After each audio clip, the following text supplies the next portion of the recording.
now. And that is a big deal here in Columbus because this defense, the last 3 weeks compared to the first 3, has been night and day from where they were.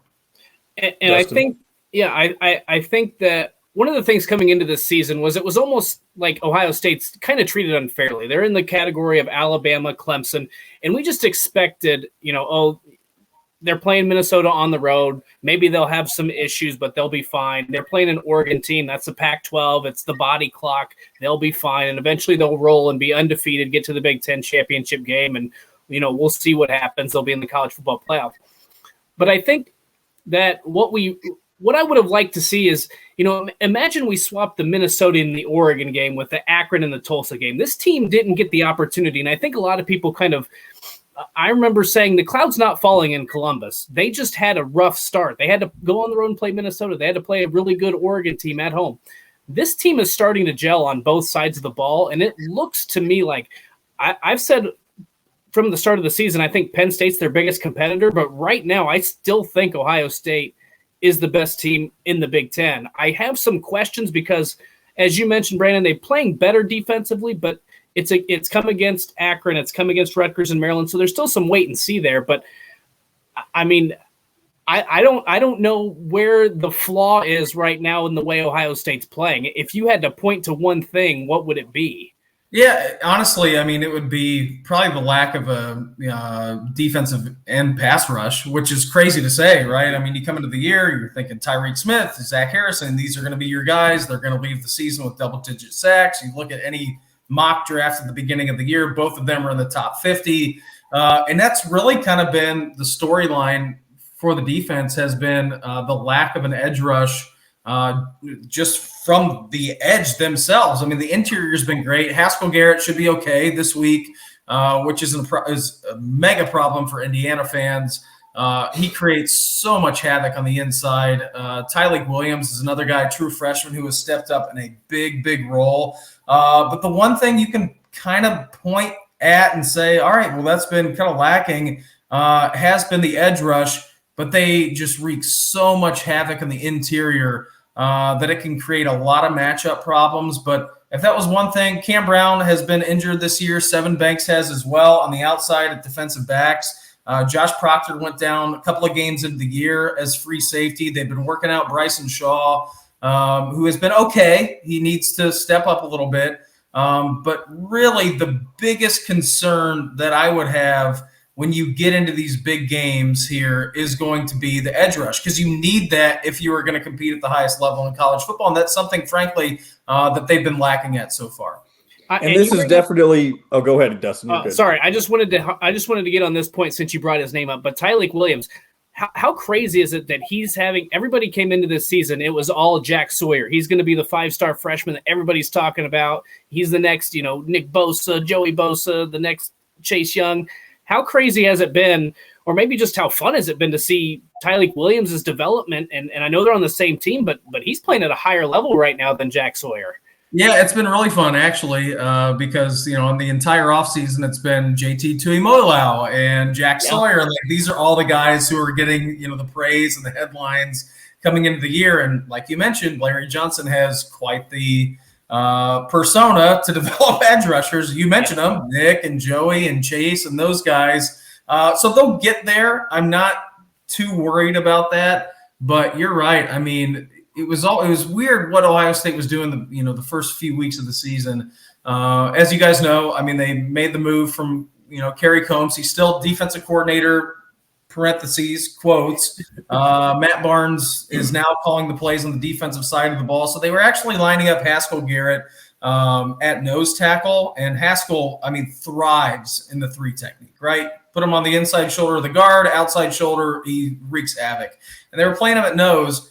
But since they found Tyleik Williams and they were able to kind of put him like offset of the center shoulder and move Haskell back to that natural 3 technique, those two have been nothing short of incredible on the inside. And you guys know this better than anyone, right?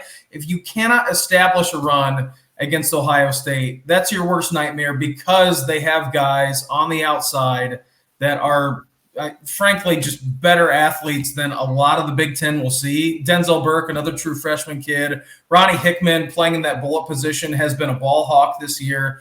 So Tyleik has been really – Denzel Burke will get a lot of the headlines for everything that he's doing, and he will probably make freshman All-American team, and he deserves that. Tyleik Williams has really been the engine for me up front because he creates that havoc, makes you throw into bad situations, and then Ohio State has so many athletes on the backside of the ball that they're able just to, again, just wreak pandemonium on you from basically everywhere on the field. And see, that's Indiana's biggest issue, especially from an offensive perspective. Usually, especially when you go back to the Kevin Wilson era Indiana teams, they would have a very stout offensive line that would help their offense be able to create something that could compete against Ohio State's defense. You don't have that right now with Nick Sheridan. And Kevin Wilson made Ohio State fits all the time when he was the head coach at Ohio State. Absolutely. Close game after close game after close game. And I talk with Dustin all the time how I wish Indiana at this point in the season, or Tom Allen specifically, would do what Ohio State had done, and that's talk to Nick Sheridan about, switching the roles of somebody else doing the play calling, because clearly something is not working. The offensive efficiency has dropped from the moment he took over the reins from Kalen DeBoer to now. Every season it's progressively gotten worse. And you have somebody on staff in Delon McCullough, who is essentially I don't want to say a prodigy of Kevin Wilson, but he was responsible for developing guys like Tevin Coleman and Jordan Howard in those prolific offenses. Why not give somebody like him a shot to make something happen? Because nothing is happening with this Indiana offense. Yeah, it's really, peculiar. And Dustin and I have these conversations. So we have Dustin on once every couple of weeks. And coming into the year, my co-host and myself, Bobby Carpenter, were super high on Indiana, right? Like, you go from always being the hunter to now last season being the hunted. Mm-hmm. And I don't know what's happened. Obviously, Indiana has had issues with Michael Penix, and that's an injury concern, and that's, probably the lead here, the issues that he's had. But you're correct on that. So, again, Ohio State had these issues the first 3 games. Ryan Day had some serious conversations with Kerry Combs. Listen, man, we love you. We know what you bring to the table. We need you to take a back seat, and it's probably something that Indiana needs to look at there.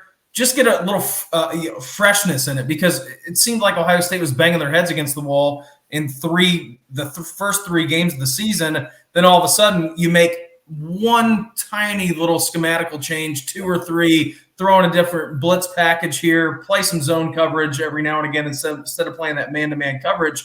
All of a sudden now this defense looks to be the real deal. So I think it would be a great idea for Indiana to look at that route. And on the other end of things, Indiana has kind of transitioned under Tom Allen to be more of a defensive style team.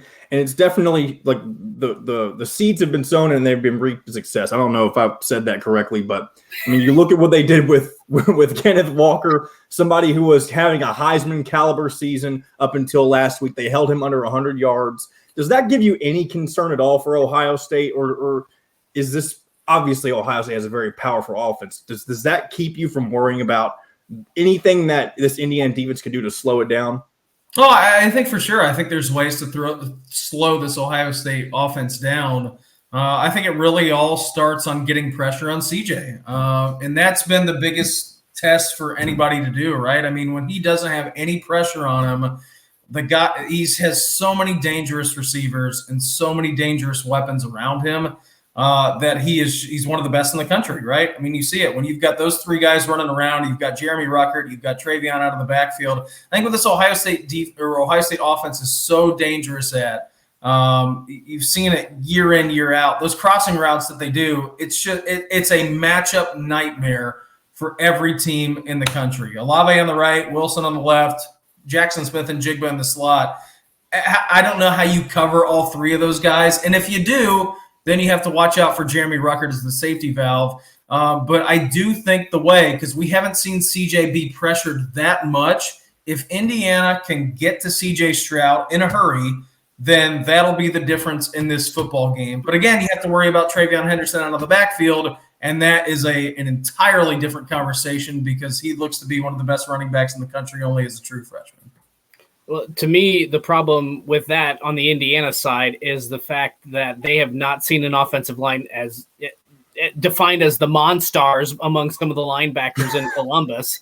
They haven't seen an offensive line that big. They do a job at bottling up running backs, but they could be without Tywan Mullen again and maybe Reese Taylor again. They're both those guys. Two of their better cornerbacks are questionable. So when I look at this, I look at this as I don't know. I think that Indiana's defense could potentially not stop Ohio State's offense. I think it could slow it down slightly in that first half. But I think that Indiana's going to get so worn down that this is going to be like a 42-7 type of game. Not only that, but I think that this is a great game for Ohio State's defense because Indiana, they can't move the ball. It drives me crazy to watch them play football because they can't move the damn ball. And I just don't know how, when you look at those athletes, a lot of times in these type of games, Ohio State, they don't even have to scheme. They can just say, go play football with their defense, and they're going to out-athlete you. I feel like that's going to be the case. And with the fact that Indiana couldn't move the ball through the air against the worst pass defense in the Big Ten and one of the worst in college football, this is just such a good matchup for Ohio State, on top of the fact that they're coming out of a bye week, and I still think that they're playing a little pissed off. I just don't see any chance for Indiana to stick around in this. Yeah, the only thing I can see that Indiana sticks around is if they hang around in the middle of the third quarter, because we know funky things happen in the Big Ten, right? You got a redshirt freshman quarterback. Really, the only time he was under the gun, and you guys saw it, opening night against Minnesota, where he played great. And then in the Oregon game where he played great but had the late interception. If Indiana can hang around in this football game in the middle of the third quarter and keep their fans in the stands, I have been over at the Quarry many a times. One of my best friends who was in my wedding played football for Indiana. I have been over there. I have done the tailgate. I have been in the student section before. It's a tremendous atmosphere if they can keep the people in the stands. You guys know this. There are a ton of Buckeyes that will make the voyage, 2.5, 3 hours to B-Town on Saturday evening. And really, if they can keep it a weird game that Kevin Wilson was so good at, keep it weird into the middle of the third quarter, early into the fourth, then college football can take over, as we know, and pandemonium can ensue. But if Ohio State gets up to a big lead, like they did against Maryland, like they did against Rutgers, then I. Oh, yeah. So you dropped the S on Rutgers still, too? Yeah, no, they don't deserve the S. Rutgers basketball has it. They're top 25. Wrestling team deserves it. Med school deserves it. Football team, Greg Schiano, he'll earn it, but they don't deserve it right now. What will it take for Rutgers to reclaim that S? In 500 in the Big Ten or 500 in the regular season. That's it. That's all we're asking for. That's boys. It. Okay, so a bowl appearance for Rutgers. That's it. Another thing too.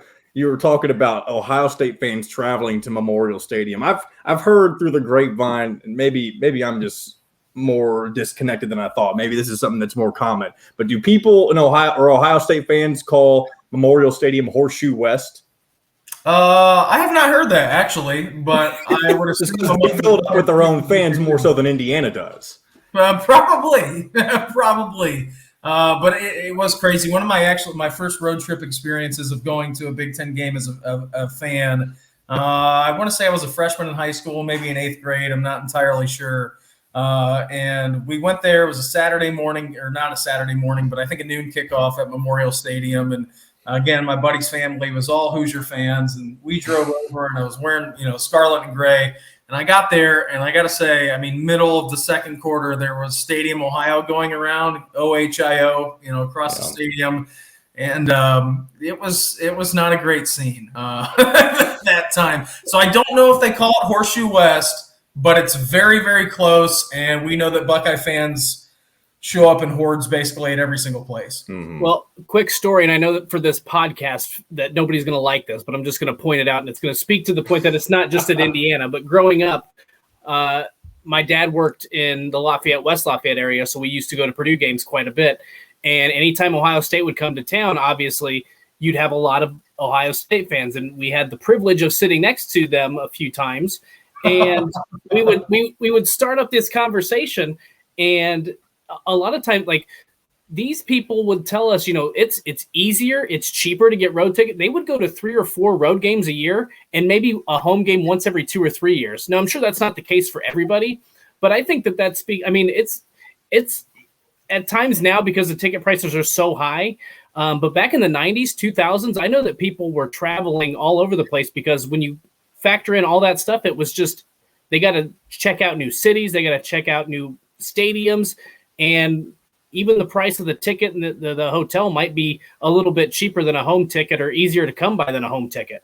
Yeah, it's pretty wild, right? I mean, obviously familiar, Bloomington and West Lafayette are centrally located inside of the Big Ten. But if you want to think about it, I mean, Columbus is 5 to 6 hours road trip from basically everywhere inside of the Big Ten, aside from Maryland, which is a little farther away, Nebraska, of course, now. But I mean, it's super central. And here in Columbus, I mean, there's obviously, it's a big city, but we love our Buckeyes here. And that's the thing. I mean, you want to go and you want to have a weekend. Let's say, you want to spend Friday night in Indy, you want to drive to Bloomington, you want to drive to West Lafayette.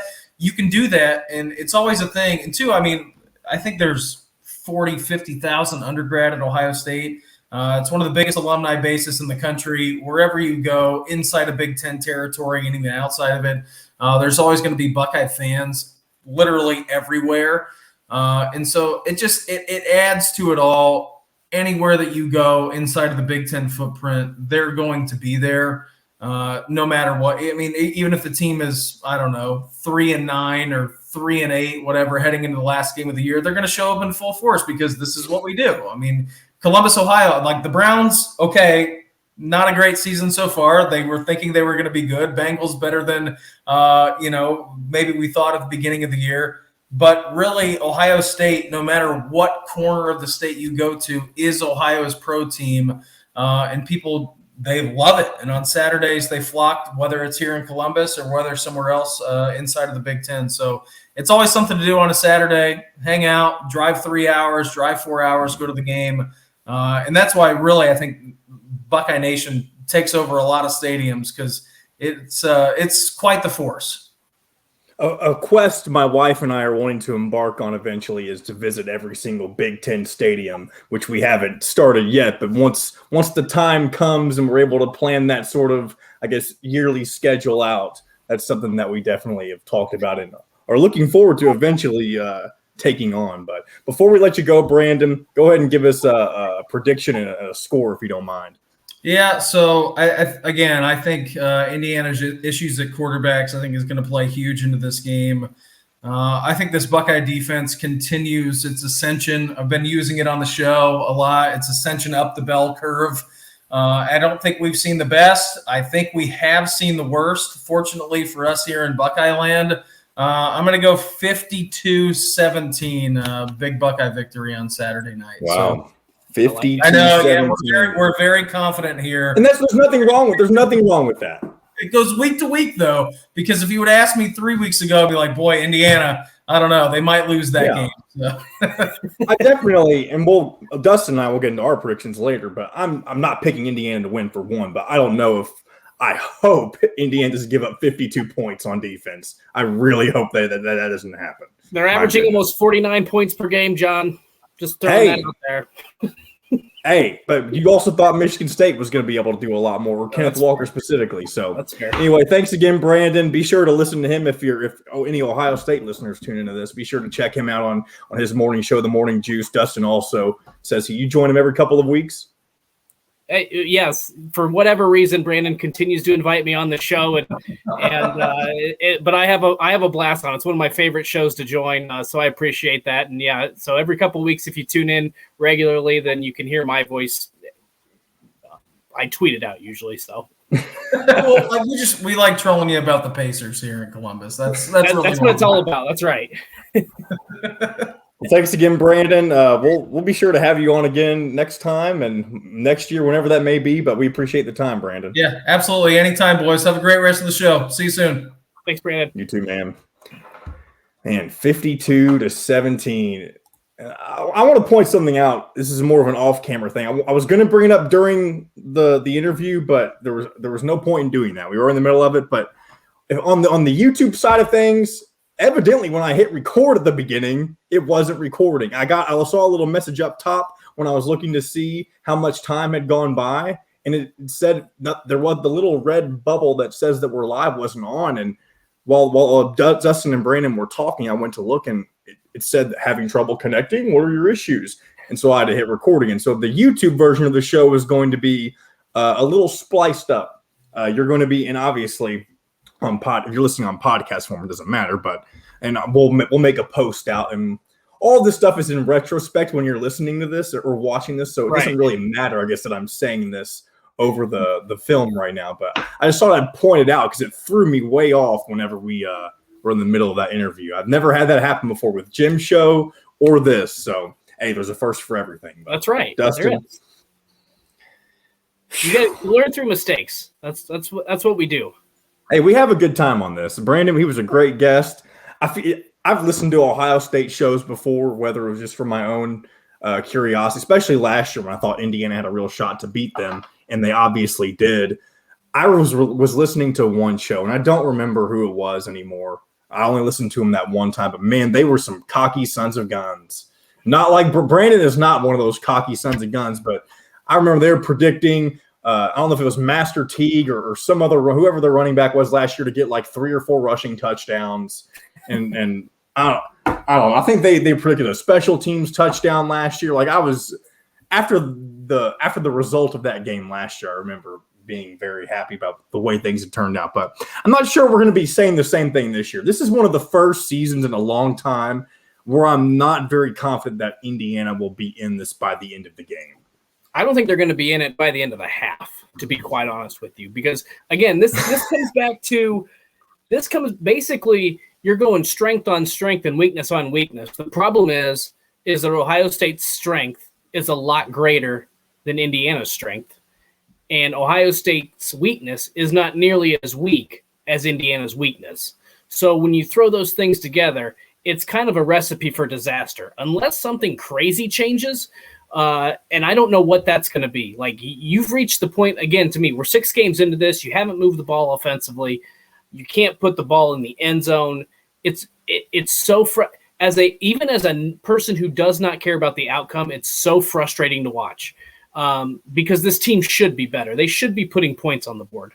At least it's almost like if Indiana's going to have a chance, they're going to have to put points up on defense. You're going to have somebody on the defensive side of the ball get a pick 6 or a scoop and score. That's like the only thing that could really turn the tide on this. And I do think that that's kind of where Brandon was going with his comment is, the defense can, if they can get pressure on CJ Stroud, they can make him feel uncomfortable. If you're able to force a turnover and get a pick 6 early in that game and maybe rattle him a little bit, I think you could see things not unravel, because he could have unraveled against Minnesota, and that was his first career start, and he bounced back really well in that second half. I mean, he had 4 touchdown passes on 5 throws or it was something crazy like that.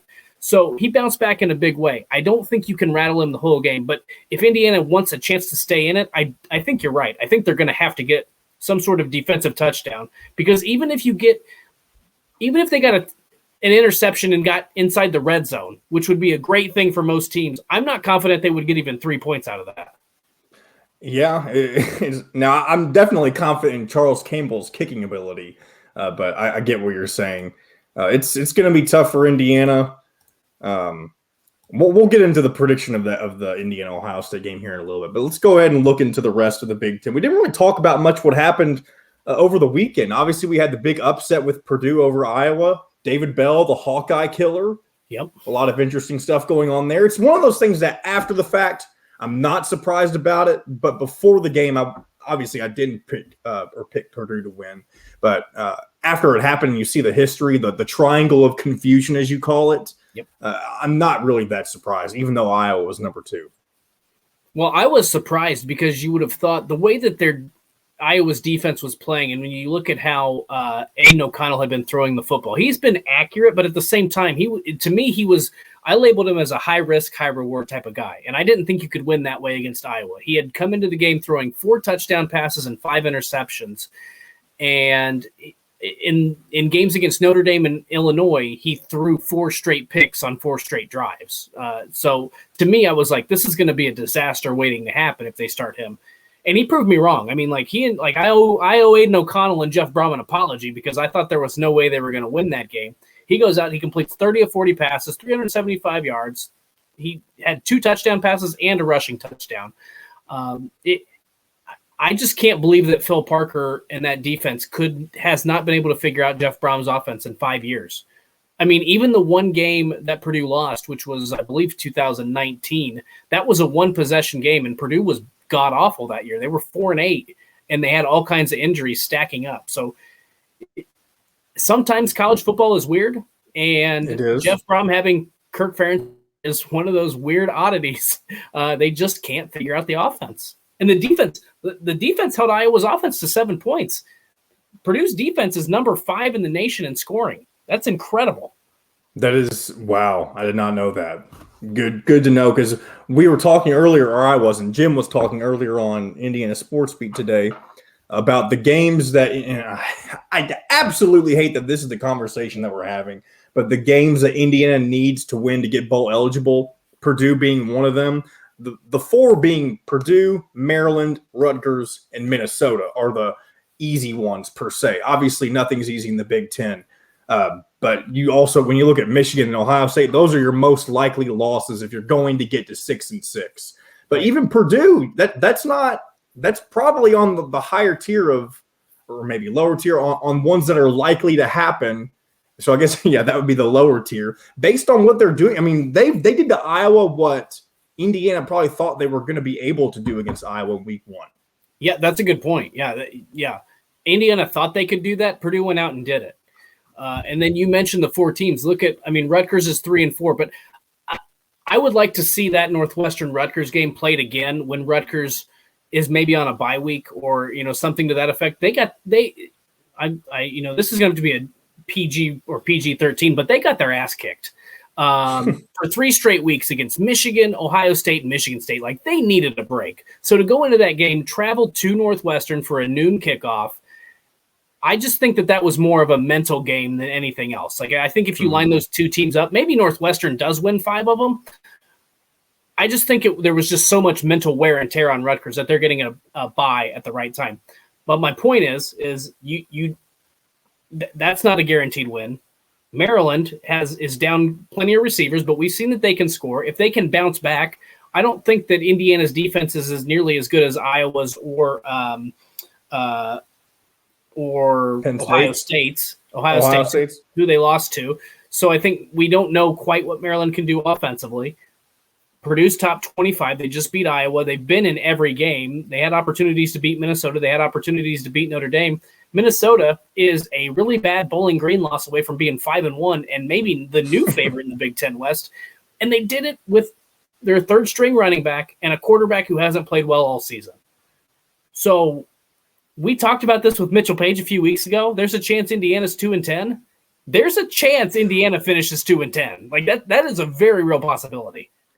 I'm not going to buy into that narrative quite yet. It's going to take a loss from either Maryland or I don't know which one comes first, but if they're able to lose one of those and obviously the games leading up to those, then I mean, that's bad. I mean, I'm not saying you're obviously not going to fire Tom Allen, but if you're talking worst case scenario, and I'm talking back to the beginning of the season, unrealistic worst case scenario, if somebody would have told you from the future that Indiana's 2-10, I mean, I'm sure a lot of people would have said fire Tom Allen. If they knew ahead of time with the hype that was coming in that you were going to be 2-10, right? I mean, my goodness.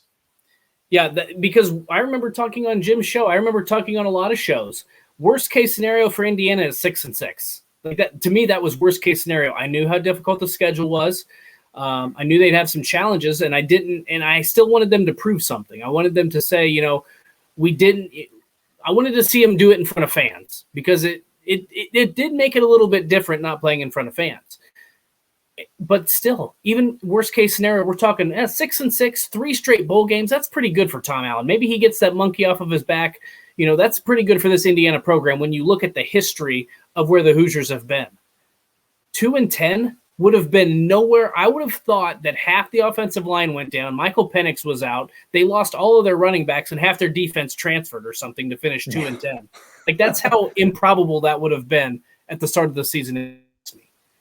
Because here's the thing. Obviously, we've talked about this numerous times that they could have been 2-4, 3-3 right now, and us talking about that 6-6 that you were referring to. But the problem is they haven't looked good in hardly any of their losses. Yes, they probably should have beaten Michigan State and probably should have beaten Cincinnati, but the reasons that we're here right now is because they're having issues specifically on offense that we didn't think would be having. Well, I mean, we're talking about them not looking bad. Did you say not looking bad? Maybe I contradicted myself. I meant to talk about them looking bad in 2-4, whereas to where earlier on when you were referring to the 6-6, it would have been more been because of how tough the schedule was. They're in tough games. They're just not coming out on the right end of them. Okay, yeah, okay. I think you probably said that correctly. I just misheard what you were trying to say. Yes. Mm-hmm. You're watching the Braves again? That I also have that going on, yeah. So the thing, but you're correct in the sense that this team is supposed to be. How do I hammer this point home? In that, other than just saying you're right, I guess, is the fact that you thought it would look better. You thought that you didn't think they would lose to Penn State 24-0. You didn't think they'd get blown out by Iowa 34-6. You didn't think that they would, if they lost to Cincinnati, it would be because they couldn't score. They had 3 red zone turnovers. Like, it's just looks so bad. And even in the close losses that they've had, Cincinnati was a close loss, but even in this close loss that they had, 20-15, I think if you say before the season, and we use a lot of retrospect here, if you say before the season, Indiana lost to a top 10 team 20-15, you would have probably thought, wow, that was a really competitive game. And it was. Mm-hmm. But when it's the same frustrations and you lose the game because of a pick six and you lose the game because you can't get the ball in the end zone, even though it was a close game, it didn't look good. Like it was. Well, here's a crazy thing to think about. And after this, we'll move on to our previews and pickups. But Indiana is essentially, if you really want to dumb it down, they're a pick six and a fumble away from being 4-2. Yeah, a very ugly 4-2. And we're probably which is weird to think about. This, and as much as I just went on that tirade and the Dodgers tied this freaking thing up, as much as I went on that tirade, we're having a completely different discussion if they're 4-2, even as ugly as those 2 losses looked. Mm-hmm. We're probably saying Indiana's still a good football team. They're just not as good as we thought. They're not quite there yet. They need to do some recruiting. They need to, be better for these big game situations. But we're having the conversation about Indiana being bowl eligible. Right now, we're having a conversation where I don't see them getting into a bowl game. Like, legitimately, yeah. I don't think they're going to get to 6 wins. I mean, right now, I would say it's realistic to think that they'll finish 5-7. And that's obviously a disappointment. And there's going to be changes made in the offseason with a record like that. I mean, even if they're in a bowl game, there's probably going to be some changes made in the offseason, like personnel-wise. But, yeah, a lot of stuff going on. We've beaten this horse to death for the past few weeks with this offense. I'm hoping we can change the narrative a little bit, even if Indiana does lose to Ohio State. But let's go ahead and get into our Week 8 pick'ems. We got 5 Big Ten games on the docket this week. We've got a few games. It looks like 4 teams are on byes, if I'm not mistaken. I'm not sure off the top of my head. I heard you say Rutgers. But first up, we've got Northwestern at number 6, Michigan. Right now, I would say Michigan on paper is probably the second best team in the Big Ten. Yeah, I think so. I think that's probably fair to say. Well, you know what? I'd say third. I still think Penn State. If Sean Clifford's healthy, I think Penn State's still the second best team in the Big Ten. But Michigan deserves to be in that conversation. I'm going to pick Michigan in this game, but Northwestern got some confidence. Michigan has had trouble in the second half of games. They did so at Nebraska. They did so against Rutgers. They take their foot off the gas a little bit. So if they get a big lead in the first half, which I think that they could jump out to a 2-3 score lead in this game, and Northwestern has a little bit of confidence. Ryan Helinski's been playing well, even though he's not great. 3 touchdowns, no interceptions. He's completing around 60% of his passes. I think Northwestern might be able to fight back and make this more interesting, but ultimately I think Michigan gets to 7-0. And Pat Fitzgerald's weird, man. You give any Northwestern team confidence, and they're likely to give you a little bit of a scare whether you come out on top or not. But I'm also with you. I'm taking Michigan in this. I think it's a safe bet. I don't think anyone would bet Northwestern unless, you were trying to make a little bit of fun money and you had something to spend. But let's moving on to Illinois at number 7, Penn State. I mean, I kind of see what you mean. There's a lot of ugly games on this Big Ten slate. at least when you think about what the outcome should be. Yeah, this is another one that I think could get really ugly. Both teams are coming off the bye. Illinois has not looked good. They've got a ton of injuries. They've got some players that are injured for the season. I just don't know where their mental state's going to be at heading to Valley. I think Penn State I think Penn State's going to be playing pissed off. I used that earlier with Ohio State because they still have something to prove, because I think some people are still doubting them for that Oregon loss. Penn State, they had to think about that loss to Iowa for 2 weeks. Mm-hmm. I think this is going to be ugly early, and I don't think James Franklin's going to take the foot off the gas. I think this is going to be a 40-point game. Yeah, and I mean, you think they did 24-0 to Indiana. I mean, this could be 48-0 to Illinois.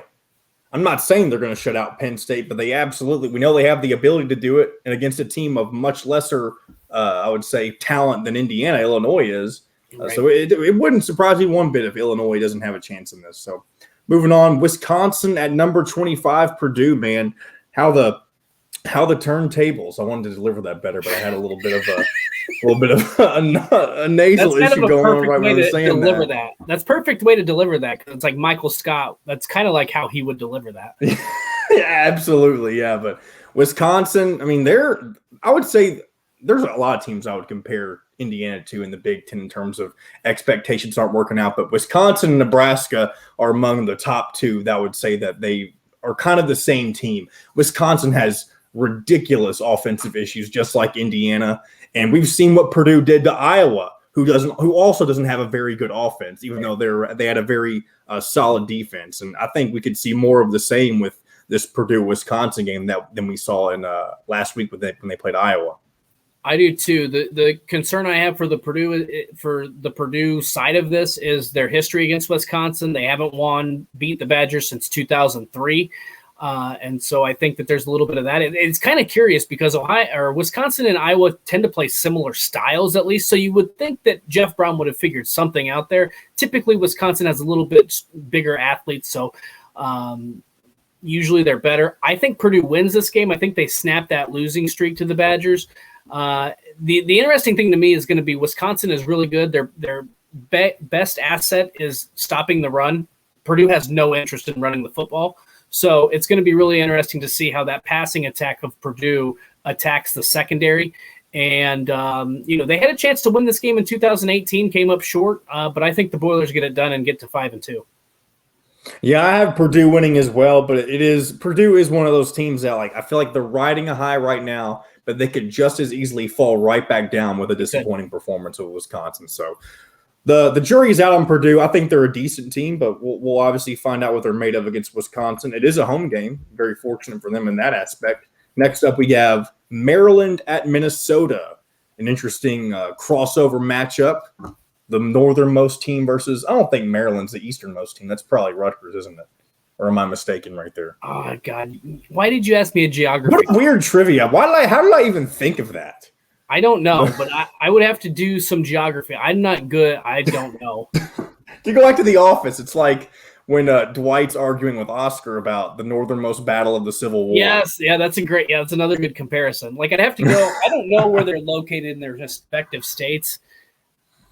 Let's pass. Okay, Maryland, Minnesota. Maryland off the bye, but they don't have any offensive weapons. Minnesota's defense is playing at a pretty high level. I trust PJ Fleck way more than I trust Mike Loxley. And Chris Ottman-Bell, even though Tanner Morgan threw 2 picks in the second half of that game, he played really well in the first half against Nebraska. I think having Chris Ottman-Bell back is a big deal. We'll see if they have Daniel Jackson. They have Dalen Wright back. I think Minnesota wins. I don't see this being a close game, but I don't think it's a blowout. I think it's probably going to be like a 14-point game, like something like Minnesota 31-17 or something like that. And last year, I believe this came down to, I don't know if they were in overtime or double overtime or if it was regulation, but the winner of this game hit a field goal to win this. It was like 40-37, something wild like that. So interesting. It was a missed extra point. It was a missed extra point, so it wasn't a field goal. An extra point. Mm-hmm. I was in the right ballpark. You were close, yep. But yeah, so we could get more interesting things from this Maryland-Minnesota game. I really don't know. I took Minnesota when I made my predictions. I'm going to stick with it. But it's looking like you and I, after we talk about this Ohio State-Indiana game, are going to be dead even again. I didn't update last week. Last week we had some different results and different things panned out. I was correct about the Wisconsin win with Army. He was correct about Michigan State over Indiana. Man, if Indiana would have pulled that out, that would have brought me within 3 games, inching my way back into this. But unfortunately, I'm still 5 games back, and it's looking like after we talk about our predictions for Ohio State, Indiana, I'm still going to be 5 games back. But Dustin, I know we've already talked a lot about this game. What do you think is going to happen? I don't see Indiana's defense is going to be on the field so much, and I don't think they have the same caliber of athletes as Ohio State. I think they might have to think. We know. Well, that's true. Maybe Indiana keeps this game somewhat competitive for like a quarter and a half. But again, I still think Ohio State has a lot to prove. After this game, they're heading into a matchup against Penn State. They're going to want to come out crisp. Out of the bye week, Indiana took another demoralizing loss. That weighs on the mentality. I've been talking about that for quite a bit. I'm close to what Brandon thinks. I think this is going to be 49-7, and I think Indiana's touchdown is like a junk touchdown. Like I don't know. So let me ask you before I give you my prediction. If Indiana's offense is really that bad, and we don't see any sign of improvement this week, do you think that Tom Allen has to make a change at some point? I'm not saying he's going to let go of Nick Sheridan, but I'm talking about a play calling change. Keep Nick Sheridan doing what he's doing with the quarterbacks, but have somebody else take the play calling reins if this ends up being a game that bad. I don't know why he hasn't in the first, and maybe he has and he's just not making it public. I don't know, but I don't know why you wouldn't at this point, because again, for the 37th time, we're 6 games in and it doesn't look any better. It looks as bad week 1 as it, or in week, what are we going into? In week 7 as it did in week 8. 1.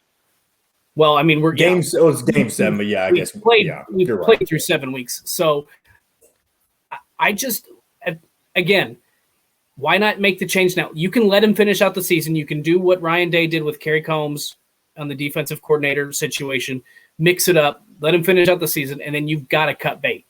I hate to be that way with him, but it's just been so bad. Yeah, I mean, I hate to say that too, but I'm also obviously picking the Buckeyes in this one. And I mean, I haven't picked against Indiana much this season. I had a lot of faith, and it's taken a lot to rip that faith out of me because I knew Indiana had the personnel coming into the season. And obviously the past couple of weeks, that's changed a little bit. You don't have Michael Penix anymore. Whether he was 100% to begin with, we'll never know. It doesn't matter.